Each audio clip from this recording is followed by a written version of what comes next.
everyone and welcome back to our channel. Today we are here with a case study related to arson. The case study is about Godhra train burning. Introduction to the case. The Godhra train burning was an incident that occurred on the morning of 27th February 2002 in which 59 Hindu pilgrims and Kar Sevaks who were returning from Ayodhya were killed in the fire inside the Sabarmati Express train near the Godhra railway station in the Indian state of Gujarat. The commission set up by the government of Gujarat to investigate the train burning spent 6 years going over to the details of the case and concluded that fire was arson and committed by a primarily Muslim mobs of 1,000 to 2,000 people. The commission appointed the central government, whose appointment was later held to be unconstitutional, and stated that the fire had been an accident. The court convicted a group of 31 Muslim individuals for the incident and conspiracy for the crime. The conviction was later upheld by the Gujarat High Court.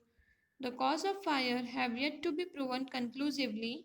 The event is widely perceived as the trigger for the Gujarat riots that followed, which resulted into a widespread loss of life, destruction of property and homelessness.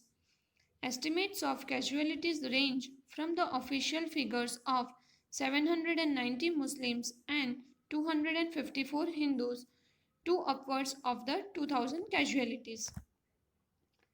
This incident took place in the Godhra near the railway stations, and there were 59 Hindu pilgrims and Kar Sevaks who were returning from Ayodhya were killed inside the firing train.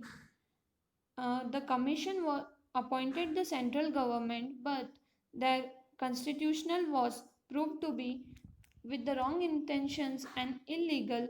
So the Gujarat High Court upheld the later on convictions and gave the verdict. This leads to the great damage to the life and destructions of the property, and that leads to the homelessness.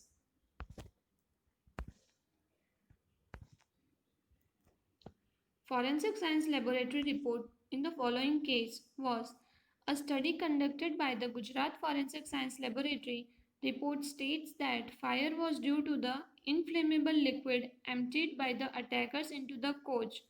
Furthermore, the fire got initiated from the inside. As a result, there was very less damage and burn marks on the outside of the coach below the windows. Banerjee investigation that includes the 3 point, that is appointment and report, second point High Court judgment, and the last is the reactions. On 17th of March 2004, with the victory of United Progressive Alliance in the Indian general elections, Lalu Prasad Yadav was appointed as the railway minister.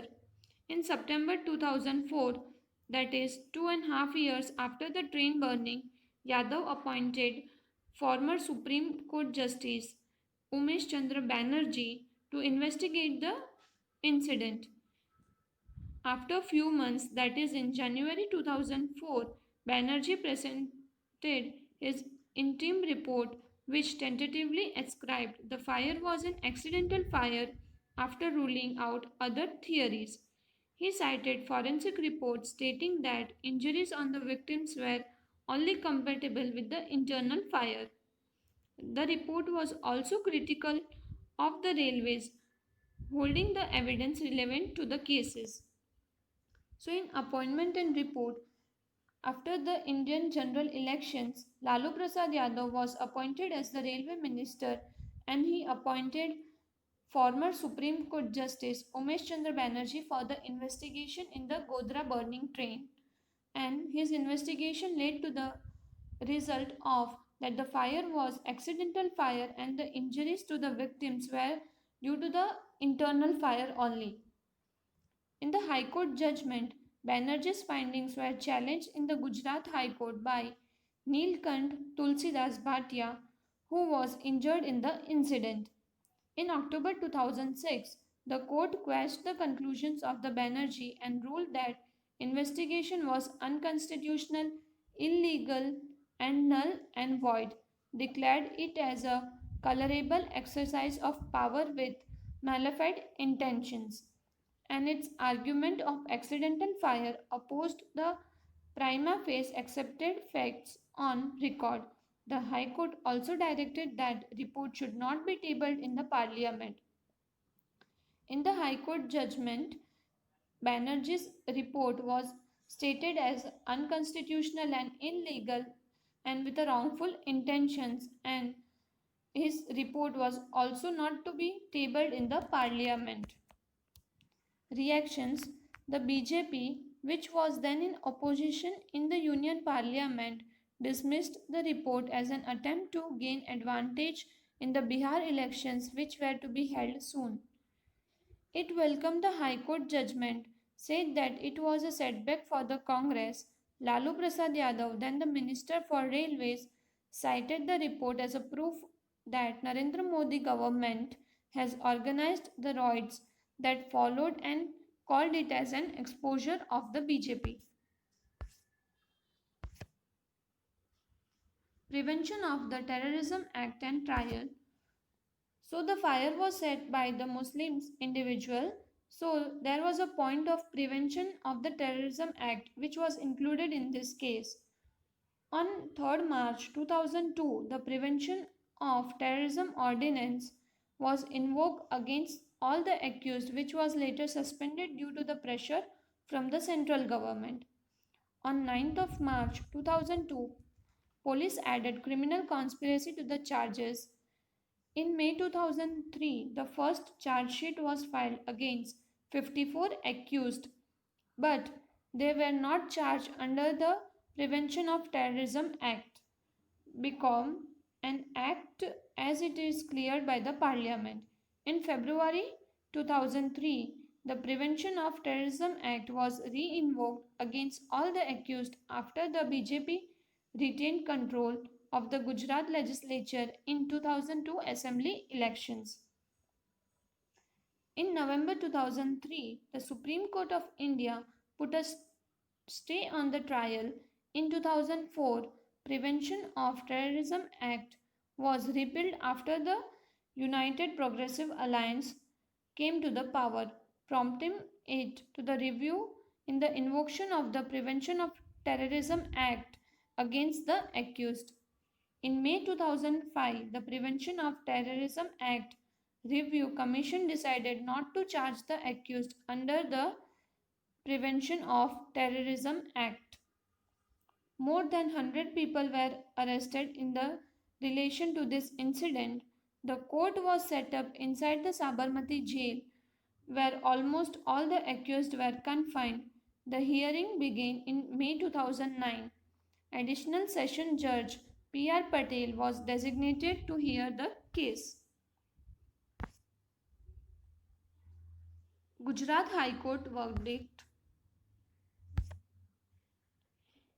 In October 2017, accepting prosecution's contentions that was a conspiracy behind the incident, the Gujarat High Court verdict. In October 2017, accepting prosecution's contentions that there was a conspiracy behind the incident, the Gujarat High Court commuted the death sentence of 11 convicts to the life imprisonment while upholding the earlier life sentence of 20 others.